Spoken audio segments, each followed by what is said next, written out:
우상호 수석은 기회가 되면 대통령이 외국에서 돌아오면 적절한 날에 초대해서 같이 정상회담 결과 말씀드리고 싶다.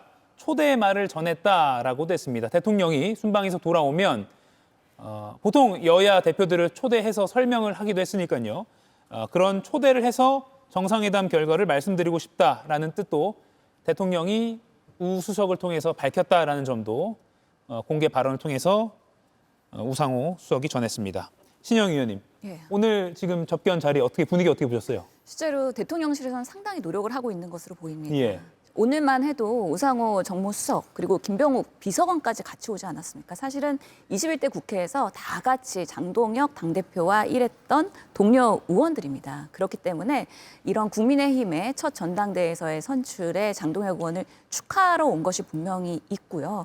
대통령실에서는 협치 그리고 소통 그리고 포용 이런 부분에 지금 표방을 하고 있는 부분이기 때문에 우상호 수석께서 웃는 얼굴로서 추후에 대통령께서 한번 초대하실 거라는 가능성도 열어놓은 것으로 보입니다. 예. 안타깝게도 본회의 오늘 그 국가인권위 2명의 국힘의 그런 자유 표결이 있었는데요. 예. 부결되는 사태가 있었는데 그 내막을 조금 더 들여다봐야 되긴 하겠지만 실제로 국민의힘에서는 국회 보이콧하고 지금 또 피켓팅을 하지 않았습니까? 그렇기 때문에 장동혁 당대표가 출범하는 오늘의 첫날에서의 그런 국회 경색이 다시 한번 확인됐다. 그러면서 아마 정청래 당대표가 오늘 현충을 참배하면서 사실 인터뷰나 질문을 회피한 것은 그래도 여당으로서의 경색 국면을 최대한 첫날이기 때문에 자제한 거 아닌가라는 생각이 들 정도로 지금의 장동혁 체제에 국민의힘이 어떤 방향으로 갈지가 매우 사실은 조금 걱정되기도 하고 예. 앞으로 시간을 갖고 봐야 되는 부분인데요. 실제로는 민심과 당심이 괴리된 장동혁 그런 당대표의 모습이기 때문에 국민의힘이 보수에 있어서 단일 대우로 앞으로 뭉치겠다고 하는데 그것이 과연 국민들이 봤을 때 적절한 눈높이에서의 메시지인가도 한번 평가를 받을 필요가 있다라고 생각을 합니다. 예, 조금 전에 난을 건네는 장면이 나왔는데 그 장면 다시 한번 볼 수 있으면 좋겠습니다. 우상호 수석은 미소를 짓는데 장동혁 대표는 처음에 좀 웃으려다가 다시 그 웃음을 삼키는 그런 제 주관적인 느낌일 수도 있습니다만 지금 보시면 그런 장면이 나옵니다. 사진 찍는 지금 이 포토타임이라고 하죠. 이때는 장동혁 대표는 무표정으로 일관하고 있습니다. 김기흥 의원님 어떻게 보셨습니까? 아무래도 본인이 난을 받아서 기분은 좋겠지만 예. 그냥 기분 좋을 수 없는 국회 상황에 대해서 얘기를 하지 않았습니까?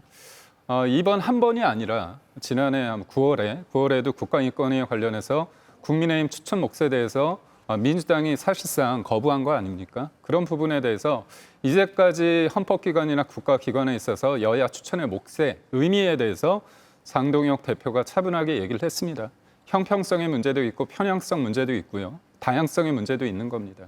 그런데 이게 그 장동혁 대표도 마찬가지고 저도 마찬가지고 이재명 대표께서 협치 굉장히 노력을 하신다고 저는 봅니다. 다만 협치에 있어서 국민들과 저희한테 진정성을 보이려면 협치를 한다고 했을 때 차를 마시고 밥을 먹었을 때 거기에서 끝나면 안 되는 겁니다. 예를 들어서 이재명 대통령이 저희 야당 대표와 만난 다음에 예를 들어서 일방적으로 민주당이 법사위와 예결위 상임위를 독식했습니다. 그리고 또 추경을 일방적으로 통과시켰습니다. 그리고 법안, 야당이 반대하고 국민들이 반대하는 법안들 일방적으로 통과시킨 경우가 있습니다. 결국 협치라는 건 뭐냐면 말에서 끝나는 게 아니라 실질적으로 야당이 그리고 국민들이 원하는 어떤 부분에 대해서 중간값을 가지고 서로 간에 논의를 할 수 있는 상황입니다. 그리고 누가 보더라도 지금 국정에 있어서 이재명 대통령의 어떤 그립감이 상당하지 않습니까? 그런데 지금은 제가 볼 때 배드캅 국함 역할을 하는 것 같아요. 그래서 이재명 대통령께서는 좀 좋은 이미지를 좀 취하려고 하는 것 같고 정청래 당대표는 본인이 얘기를 했죠. 본인이 뭐 험한 일을 하겠다, 싸우고 뭐 그러겠다 얘기를 하는데 무엇보다도 제가 알기로는 정청래 당대표도 난을 보냈다고 한다면 예. 난을 보냈는데 잘못된 사람한테 간 건가요? 그렇다면 기자들이 질문했을 때 그거에 대해서 대답 않고 가겠습니다 하고 저렇게 하는 거는 기자는 국민을 대신해서 묻는 거 아닙니까? 그리고 본인이 난을 보냈다고 한다면 난을 보낸 정청래와 그리고 기자가 질문했을 때 정청래 대표는 다른 사람이 아니지 않습니까? 그래서 첫 단추에 대해서 서로 간에 좀 미덥지 못한 부분이 있더라도 큰 틀에서 사고해서 큰 틀에서 행동하는 게 좋다고 보고요. 무엇보다도 집권 여당의 대표입니다. 그래서 저는 뭐 앞으로 계속 이런 관계가 가지는 않을 거란 봅니다. 예. 장동혁 대표가 우상호 수석 접견 자리에서 원론적인 말일 수도 있습니다만 정책과 입법에 대해서 국민을 위해서 협조할 사항이 있다면 협조하겠다. 그것이 정치의 본령이고 정치인이 갖춰야 할 기본적인 자세라고 생각한다라고도 말했습니다. 성치윤 위원님, 예. 앞서 백다앵커 브리핑에서도 보셨지만 기자들이 정청래 대표에게 장동혁 대표 관련 질문을 하려고 하니까 가겠습니다라고 하면서 자리를 떠났습니다. 이런 장면까지 그리고 방금 이 접견 장면까지 당분간은 좀 여야 관계는 냉랭할 수밖에 없을 것 같아요. 협치는 어려워 보입니다. 예. 근데 그럼에도 불구하고 저는 그 정청래 당대표께서 일단 대통령의 국정 운영에 도움이 되는 방향으로 조금 고민을 해주셨으면 좋겠다는 생각을 합니다. 왜냐하면 아까 우상호 정무수석이 대통령이 돌아오시는 대로 신임 야당 대표를 초대하겠다고 하지 않았습니까?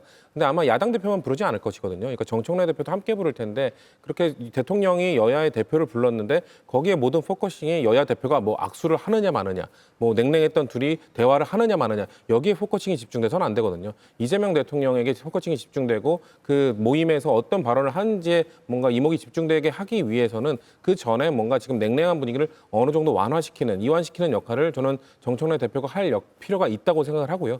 근데 국민의힘 전당대회 과정 중에 정청래 대표가 했던 경고성 메시지는 저 100% 동의를 합니다. 예. 왜냐하면 국민의힘 전당대회 자체가 찬탄 반탄으로 갑자기 갈라지고 또 뭔가 반탄이 우세를 점하면서 전환기 씨 같은 사람의 메시지가 뭔가 좌지우지하게 되는 그런 우려스러운 상황에 대해서 저는 집권 여당의 대표로서 당연히 경고성 메시지를 던지는 건 당연하다고 생각합니다. 하지만 이제 결과가 나왔고 국민들께서는 여당 대표에 대해서는 좀 그래도 포용하는 모습을 보여주길 바라실 거고요. 저는 국민의힘 그리고 지금 굳이 대여 투쟁에 대한 뭔가 명분을 줄 필요가 없다. 국민의힘은 이제 지금 내부 투쟁 아마 찬탄 반탄으로 아마 힘겹게 싸우게 될 겁니다. 그렇기 때문에 국민의힘 내부 사정도 지금 시끄러운 상황 속에서 굳이 우리가 지금 이재명 대통령이 협치를 얘기하는 상황 속에서 정청래 당대표까지 뭔가 악수를 하지 않고 계속 뭔가 냉랭한 분위기를 유지하는 것보다는 지금 초반만큼은 그래도 좀 먼저 손을 내밀고 손을 먼저 내미는 건 권력을 더 많이 가진 자가 내밀어야 됩니다. 저는 거대 집권 여당의 대표가 먼저 손을 내밀고 그거를 뭐 거부한다던가 약수를 하고 나서 뭔가 또